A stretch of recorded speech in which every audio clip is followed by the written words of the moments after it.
make our own days glad.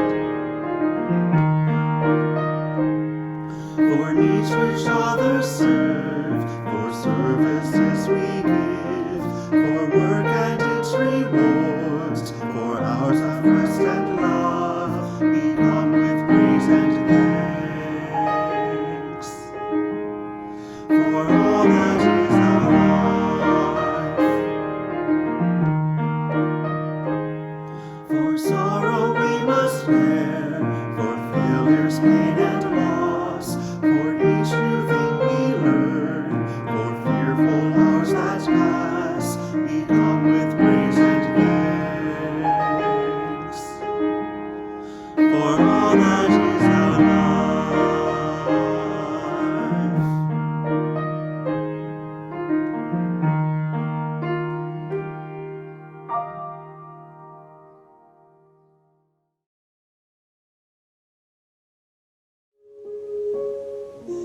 It happens to those who live alone that they feel sure of visitors when no one else is there.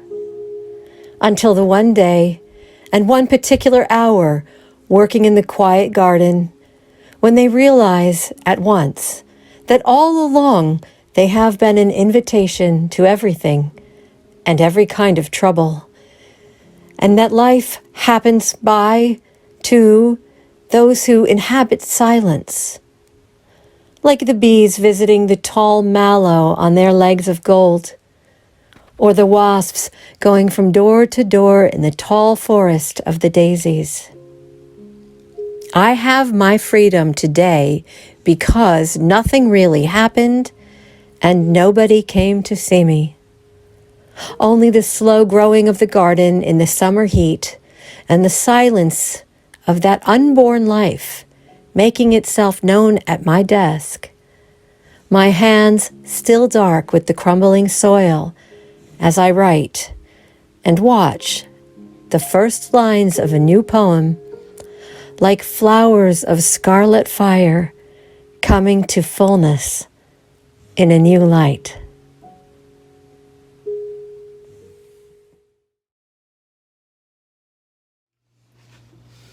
The lone white bird in lofty flight is still within, nor leaves the sight, and I am thine, I rest in thee, great Spirit,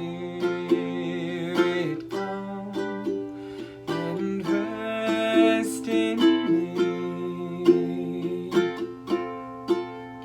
The ends of earth are in thy hand, the seas dark, deep, and far off land, and I am thine, I rest in thee, great Spirit, come and rest in me, and I am thine, I rest in thee, great Spirit, come and rest in me.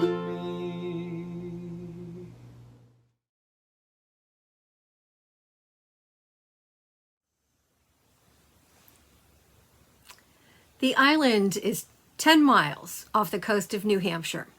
You take a ferry from Rye or Portsmouth, and as you approach, you see some boats, a marine center by the shore, and a large old hotel up the hill. The island is a mile long and scattered with buildings erected over the centuries where a fishing village used to be, and of course, before that, indigenous people's dwellings. As soon as you start to climb the hill to the hotel to check in, the windswept romance of the place may enchant you as it did me when I first visited for the first time at the beginning of September 2 years ago. Your room, if you stay in the hotel, will be simple, furnished with a bed and a bureau and a washing stand with an old-fashioned washing bowl and pitcher and a large container of purified water next to the bowl stand, which, if you make use of it, will be emptied by one of the 100 or so young people who flock to the island every year to live there together in a dorm and are called Pelicans, sharing a dream job on Star Island, which is where you are, on the Isle of Shoals. You will share the bathroom, and the only showers are way down several flights of stairs, and because it is an island, you'll be asked to use the shower only every second day or so to preserve water. You may be at Star Island for a private retreat, or you might be there for a week or so to attend one of their conferences, as Star is a Unitarian Universalist and United Church of Christ owned camp and conference center. It's a magical place where meals are taken communally and there's comfortable and companionable conversation and silence. The sunsets are so beautiful. They're a nightly event attended by most of the conferees who stand together on the porch and murmur appreciation for the glorious sky and planets. And the night I was there, a group assembled for this jubilant salute to the heavens. All of this happens in the warm months.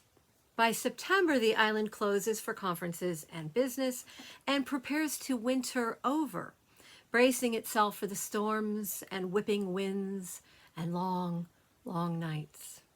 It is at this time that the visitors leave and the Pelicans fly back to their homes and colleges and workplaces, and the island is given into the care of a woman named Alexandra Destiguier, whose title is Winter Caretaker, and who has gone out to spend 5 months alone on Star Island for over 20 years. I think she's been there now for 22 or 23 years. She gets dropped off in early November, and she gets picked up again in early April.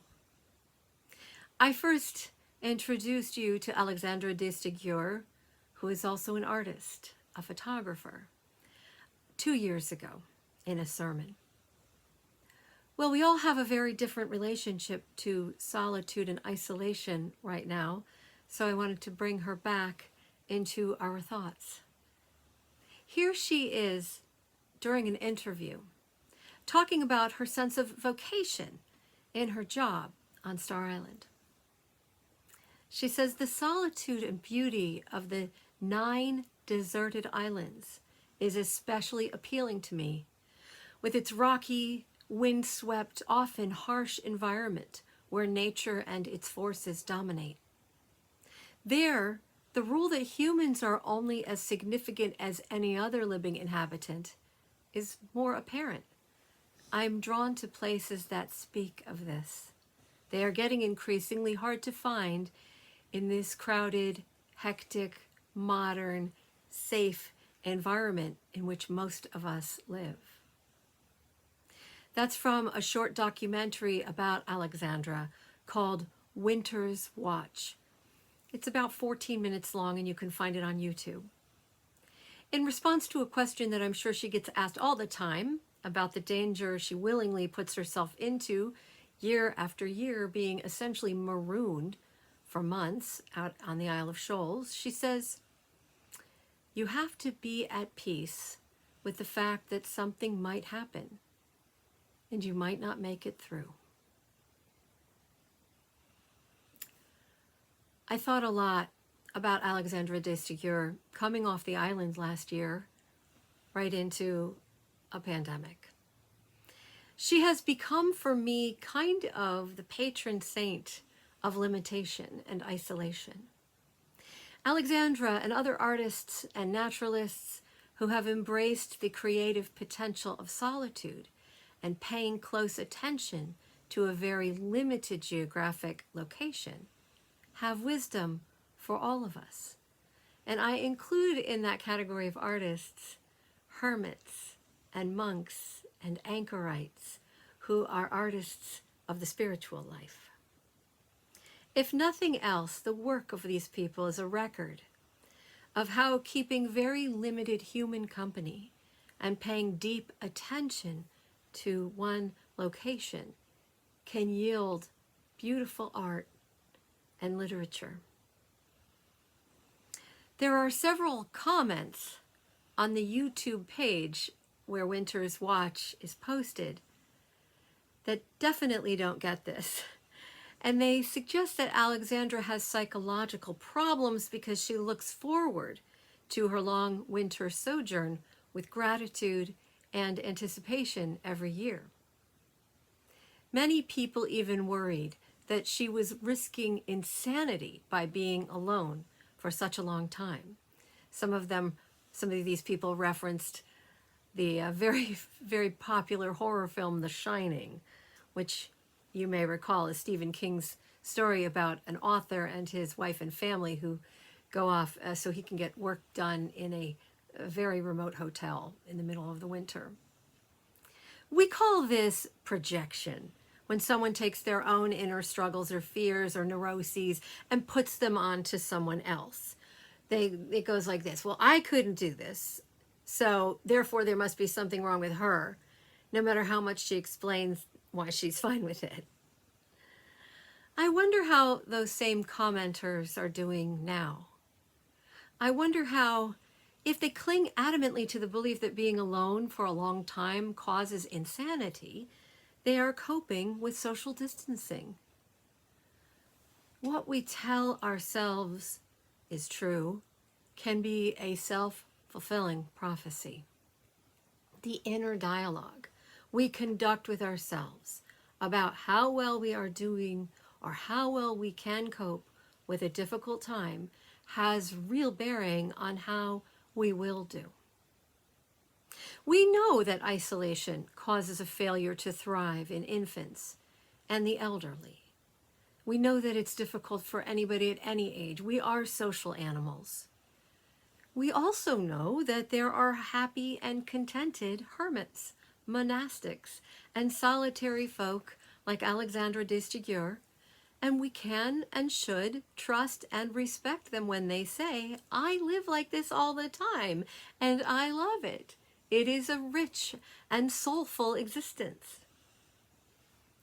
Such folk have important wisdom to impart about the kind of company we can find within our own minds, spirits, and the environment. Which brings me to another muse of solitude named David Whyte, a wonderful poet whose work we just heard. A few years ago, I heard him on a podcast called The Lonely Hour Podcast, and the host is Julia Bainbridge. And he said something then that resonates for me more now than when I first heard it in 2017. And here's what he said. And he has a beautiful Irish accent, which I wish I could replicate for you, but I won't try. I think one of the difficulties of today, he writes, or he said, is that we put all of our eggs in one basket, in that we try to hold the conversation entirely through human forms. And yet throughout our evolution as human beings, we've always held a conversation with a multiplicity of qualities, like with the blue of the sky, or the red in the sunset in the evening, or the movement of leaves, at the very top of a silent wood when the breeze is coming through, the sound of an owl in the evening, the smell of grass, the feel of a summer breeze on your skin. These are all conversations. These are actually all qualities. And it's just very strange that we've defined the fact that you're not in conversation with another human being as being alone. You're not alone. You're just not paying attention to these other thousands of qualities that we've co-evolved with over the thousands of years. So one of the reasons we're lonely is we've forgotten that we have a friendship with the sky. We have a friendship with the ground. We have a friendship with our bodies. We have a friendship with the way our bodies respond to the natural world. Dearly beloved, we are entering a new year together whose first months will be very like the year we just left behind in the rearview mirror. Our brave and patient sojourn through pandemic disruption and deprivation is not over. We will stay as strong as we can and be there for another as best we can. And please inscribe this on your hearts. When close human connection and conversation and company fails you or is unsafe to seek, remember your friendship, your body and mind and spirit's friendship with the air, the sky, the trees, the sea, all of creation. It remains undiminished as a source of blessing to sustain us all. So may it be. Happy New Year, and blessed be.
Just as long as I have breath, I must answer yes to life. Though with pain I make my way, still with hope I eat each day. If they ask what I did well, tell them I said yes to life. Just as long as vision lasts, I must answer yes to truth. In my dream and in my dark, always that elusive spark. If they ask what I did well, tell them I said yes to truth. Just as long as my heart beats, I must answer yes to love. Disappointment pierced me through, still I kept on loving you. If they ask what I did best, tell them I said yes to love.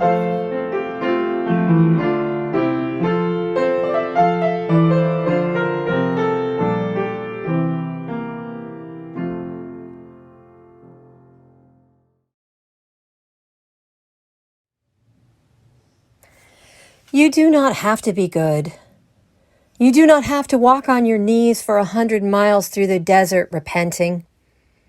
You only have to let the soft animal of your body love what it loves. Tell me about despair, yours, and I will tell you mine. Meanwhile, the world goes on. Meanwhile, the sun and the clear pebbles of the rain are moving across the landscapes, over the prairies and the deep trees, the mountains and the rivers. Meanwhile, the wild geese, high in the clean blue air, are heading home again.